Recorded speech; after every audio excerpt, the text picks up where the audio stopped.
Ah bah c'est un moment magique et unique. Voilà, Fougères, vous voyez, je l'ai ici écrit, Fougères aime le sport. On est une ville dynamique.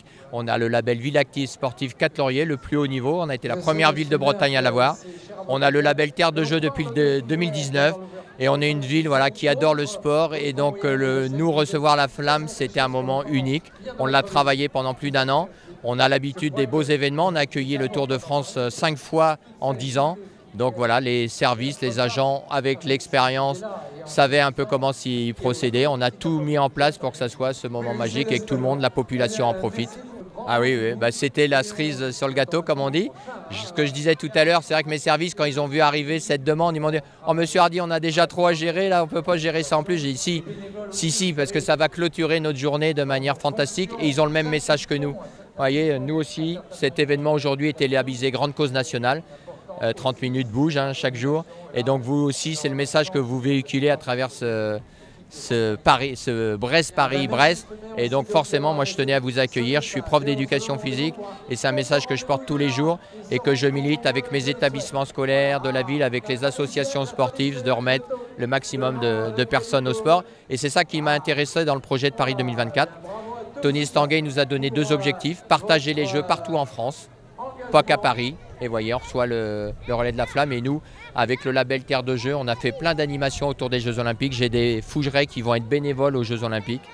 Voilà, on a fait plein de dispositifs qui ont été super. Et puis après, le deuxième objectif, c'était mettre plus de sport dans le quotidien des Français. Et donc, c'est ce que l'on met en place, nous. Et ce que je vous disais, j'ai déjà 20% d'augmentation de mes licenciés sportifs en 6 ans, 10% rien que sur la dernière année. Voilà. Nous, l'engouement, il est parti et on ne va pas s'arrêter là. J'imagine qu'il y a aussi la notion d'héritage qui va vous intéresser énormément. Voilà.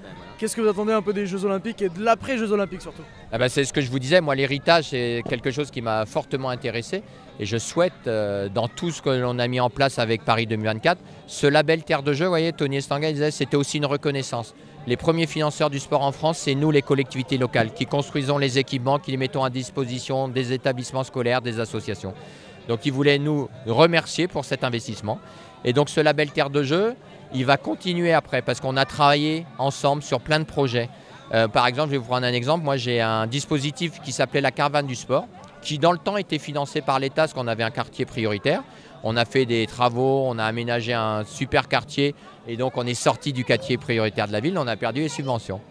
On a quand même décidé, nous, sur nos fonds propres, de continuer notre Caravane du Sport, mais je la faisais sur 2 jours l'été. Maintenant, grâce à Paris 2024, je la fais sur 10 jours. Je la fais 4 jours l'été et 2 jours à chaque vacances.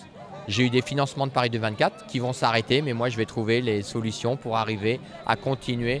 Voilà. Cet élan, vous voyez, il est parti et c'est ça qui m'a intéressé dans le dispositif.